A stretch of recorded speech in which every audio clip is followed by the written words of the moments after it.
조금 늦어서 죄송합니다. 국민의힘 행안위원입니다. 민주당은 인사청문회 방해책 등을 즉각 중단하라는 요지로 말씀드리겠습니다. 이재명 정부가 출범한 지 한 달하고도 일주일이 지났습니다. 이재명 정부의 성공 여부는 전적으로 인사에 달려 있습니다. 인사는 만사입니다.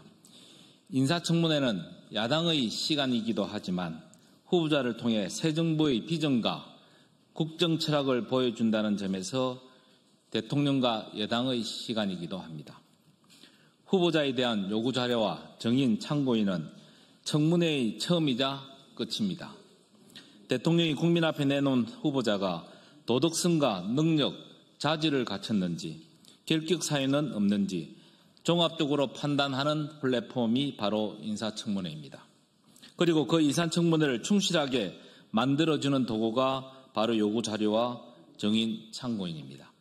어제 행정안전위원회에서 요구 자료 제출의 건을 통과시켰습니다만 사실 김민석 총리와 다른 장관 후보자들의 사례를 볼 때 성실한 자료 제출은 기대하기 어려운 상황입니다. 그렇다면 정인 참고인을 통해서라도 후보자의 능력과 자질을 충분히 검증해야 합니다. 그럼에도 불구하고 민주당은 정인 참고인마저 무산시키고 있습니다. 정인 참고인을 한 명도 선정하지 않으려고 합니다. 교섭단체 간 인사청문회 정인을 취합하는 과정에서 당초 국민의힘에서 이재명 정부의 지방행정체제 개편 방안 의견 정치를 위해 참고인으로 김경수 지방시대위원장을 신청했을 때만 해도 민주당은 아무런 정인 참고인도 신청하지 않았습니다.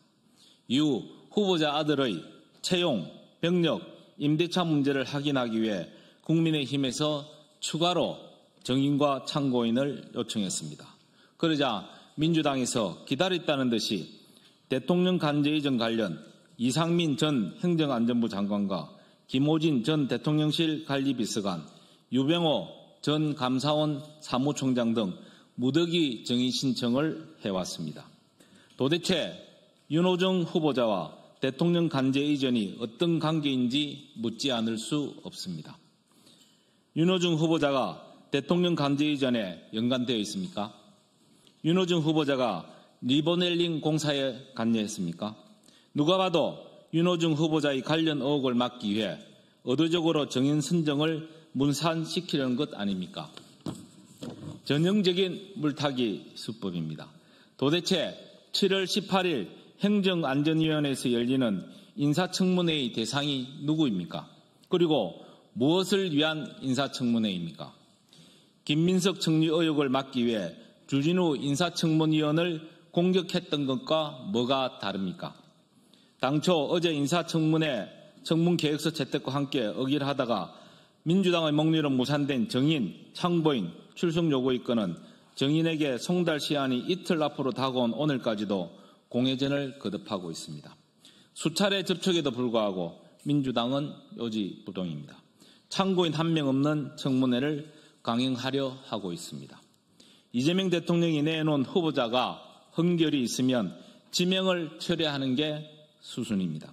흠결을 감추기 위해 정인 선정을 무산시킴으로써 청문회를 무력화하는 것은 치졸하고 비열한 방법입니다.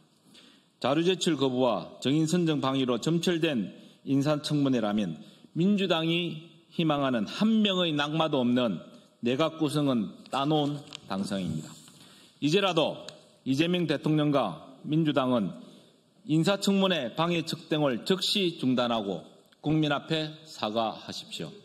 그리고 윤호중 후보자가 떳떳하지 못하다면 지명을 철회하고 떳떳하다면 정인 선정에 성실히 임할 것을 강력히 촉구합니다. 국민의힘 행정안전위원 일동